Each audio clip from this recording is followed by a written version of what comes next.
it's time to double crochet. Let's go.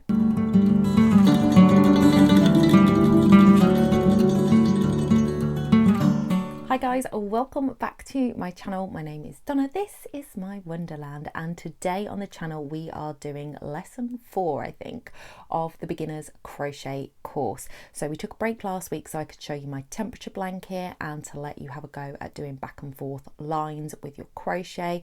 This week we are going to learn to double crochet. Now I have to say there are a lot of other crafting things that I want to be doing. I feel like I'm getting a bit of a backlog. I really want to crochet a cardigan because all my cardigans are kind of these thin shop bought cardigans, and I really want a nice thick chunky cardigan because I'm always putting my hoodies on over my head, off my head, and all of that jazz. So I want to do that with you guys. I also have some other little projects that I want to do. So I've had some deliveries of some little notions to go with a little craft project that I want to do with you guys. So this is probably going to be the end of the course as we know it. I will do some other lessons that I will add on, but this is going to be kind of the end of the beginner's course, and then I'll add other stitch videos in when I've got a break in filming, when I haven't got anything particular that I'm wanting to do with you guys. I'll do some various different stitches and add it to the playlist. So I will link the playlist up here if you haven't yet gone over and liked it, followed it, whatever. You can go over there and that will take you through the beginning where we did a chain, where we learnt to make the magic loop, where we joined in the round, where we started the single crochet. So today I am just going to go over what I did last week in my temperature blanket one, was show you how you can make sure that you're doing your stitches even so you can get them straight on both sides. I'm just going to do a couple of rows of that with you just to show you what it looks like, because I didn't get a chance really to show you properly last week. Then I'm going to show you how to do double crochet. Now once you've got single crochet and double crochet under your belt, you're pretty much set. You can make stuff with those two stitches. That is all I knew for the longest time. I think that was all I knew when I was growing up. That's what my mum and my nan taught me, and then I crocheted with those stitches. I made granny squares, I made scarves, I made blankets, all just using those stitches. So I will come back and do a granny square soon, because making corners when you're starting in the round, that is a little bit different. So I will come back and show you a granny square at some point soon, and I will link that into the playlist as well. So make sure that if you are not yet, hit that subscribe button and that notification bell, and then you'll know when I upload videos. So just to remind you that in all of these videos I am putting timestamps down below, so you can jump forward and go to the bit that interests you. So if you want to learn the technique, you can go to the bit where I'm actually showing you how to do it. If you just want some practice time, you can skip to that practice time where I do the 5 minutes of just music and me repeating the thing that I'm teaching you, so you can just sit there and practice it and make sure you get your 5 minutes in a day, because you can learn to crochet in 5 minutes a day.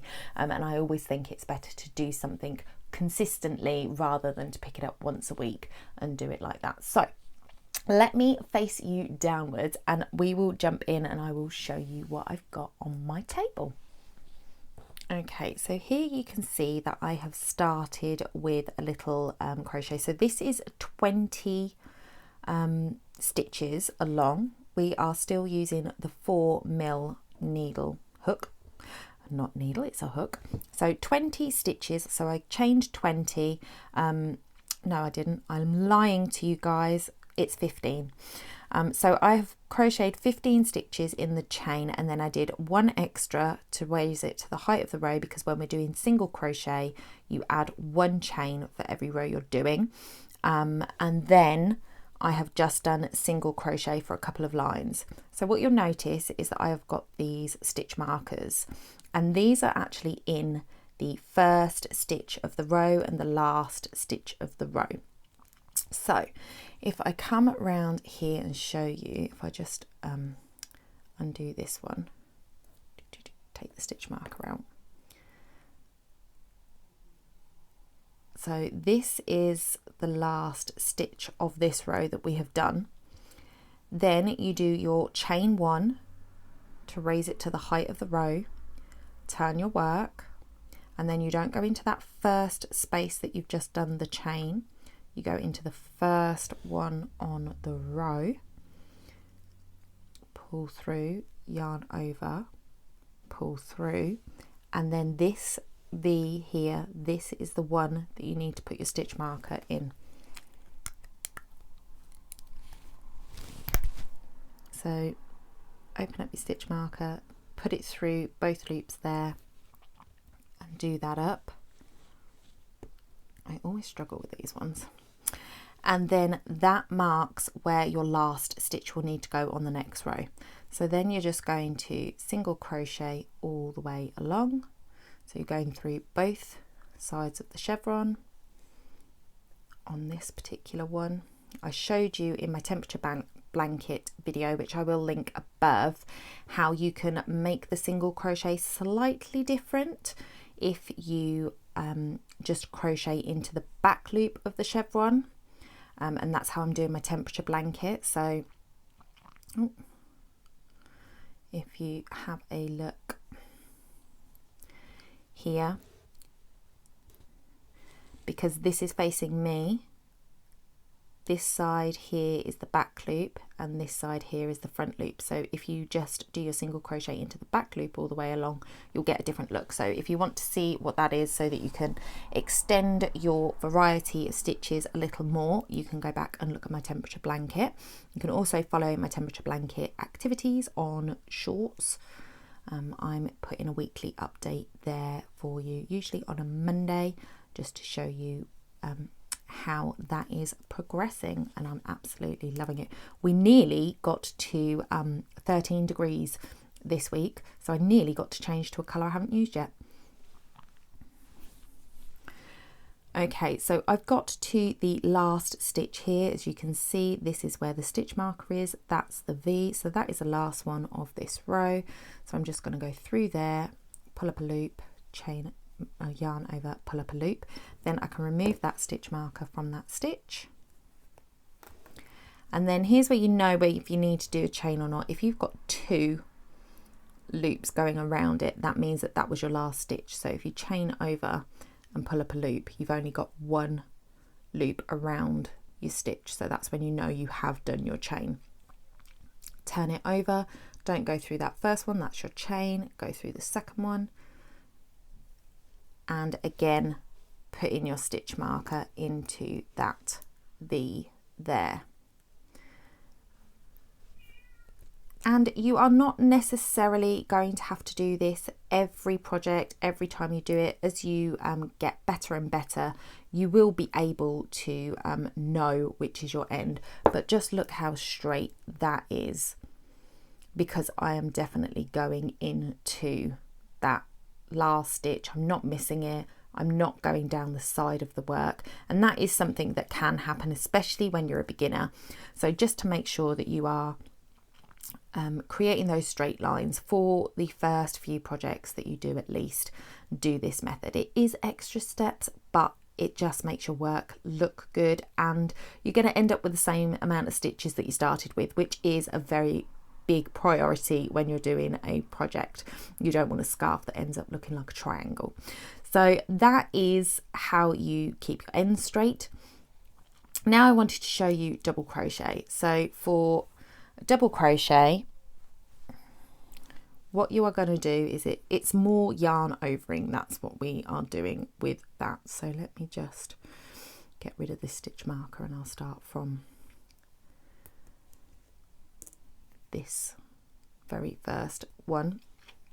So with a double crochet, and again, American versus UK double crochet is different. This is what I call double crochet.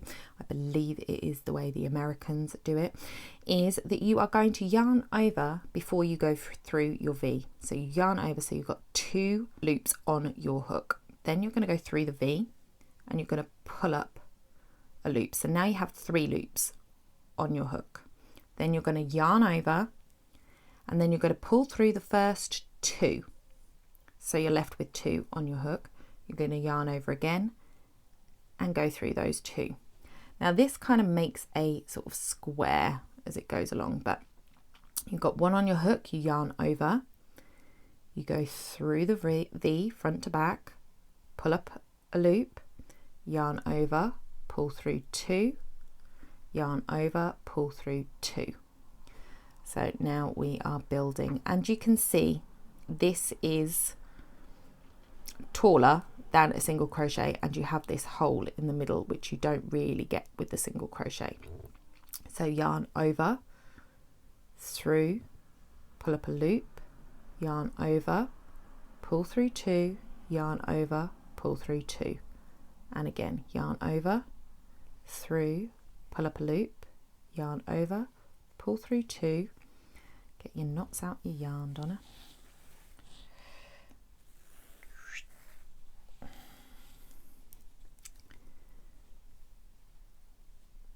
Yarn over, through both loops, pull up a loop, yarn over, pull through 2, yarn over, pull through 2, yarn over, through the front and back loop, pull up a loop, yarn over, pull through 2, yarn over, pull through 2. Okay, so you can see the difference there with the type of stitch that it's making. It kind of makes a longer stalk, and it makes this square with a hole in the middle. Now you can do this, see, you can make your own pattern. So for example, if this was a scarf that I was making, I've done 3 rows there, or 3 or 4 rows, including the chain row, and then I'm doing a double crochet row. Then I could actually do another double crochet row, and then I could single crochet all the way to the length of the scarf that I want, and when I get to the length I want, I could do another 2 rows of double crochet and another 3-4 rows of single crochet, and then you've got a border to the ends of your scarf. So you can make up patterns as you go along. You can do a single crochet row, double crochet row, you could do what you want. So yarn over, through, pull up a loop, yarn over, pull through 2, yarn over, pull through 2, yarn over, through, pull up a loop, yarn over, pull through 2, yarn over, pull through 2.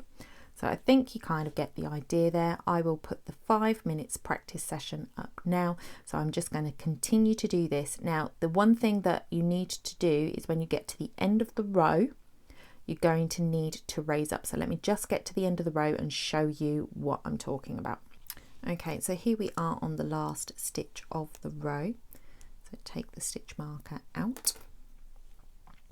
And then what you want to do is yarn over, go through the V, pull up a loop, yarn over, pull through 2, yarn over, pull through 2, and then you want to raise it up by 2 stitches, 1, 2, so chain 2, because as you can see the height of this stitch is significantly higher than, it's kind of double the single stitch, so you just want to chain 2.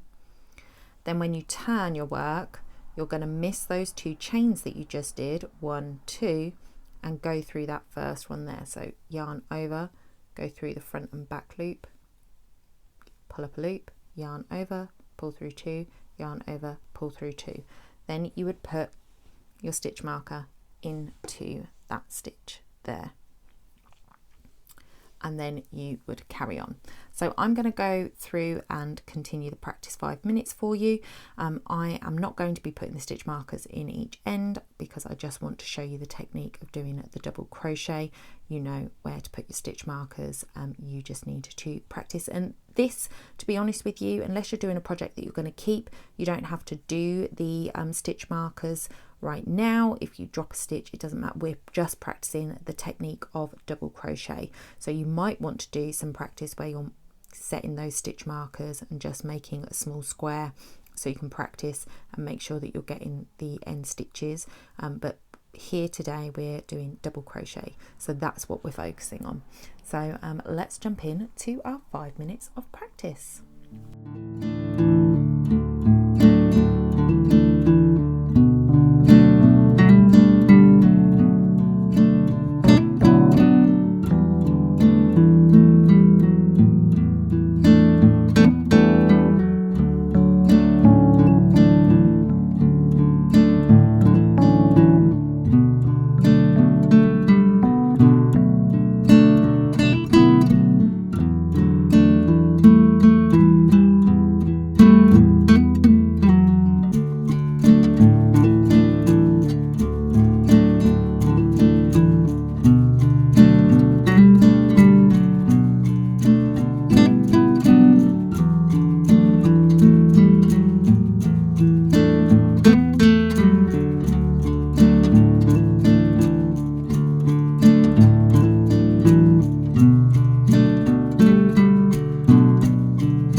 guys, so that was double crochet. So you can see the difference there. We've got the bigger holes than the single crochet. It creates a different effect. So now you have your chain, you're working in the round, your single crochet and your double crochet. If you have got any questions at all, please feel free to drop them in the comments and ask. Like I say, I will link the playlist down below as well as up in the eye there. Some of you may have seen my short where I showed you my latest trip to Hobbycraft, where I got myself a complete little mini course in sewing book, and I'll be working through that because my sewing machine is out. I created this craft room so I could use my sewing machine more, and I've been procrastinating because of that dress. If you don't know about the dress, I'll leave a video in here that explains the issue there. So I'm going to be introducing some more sewing to the channel. Crochet is not going away. I absolutely love it. I'm still going to be crocheting, and like I say, I will show you a granny square. I will come back and show various stitches that I am using for different projects, and I will add them to this beginners playlist, and I will do them in the same style, so you will have all the links in the description so you can move forward to the practice session, move forward to the tutorial part, and learn away. So I hope you have enjoyed this little introduction to crochet with the basic stitches. I hope that it has encouraged you to pick up a hook and start to play. If you need recommendations on hooks or any of my craft supplies, there is a link in the description that will take you to my kit of all of the things that I use for my crochet. And that is it for today, guys. So thank you so much for joining me. If you have enjoyed this video, please give it a thumbs up. It really helps the channel. Subscribe and hit that notification bell if you haven't already. And if you are brand new and you have got this far, pop a red heart in the comments. I would love to say a personal hello and thank you to you for watching all the way to the end. Subscribers, you guys know I absolutely adore you. Thank you so much for being here. I really appreciate it. I will see you guys in the next one. Bye for now.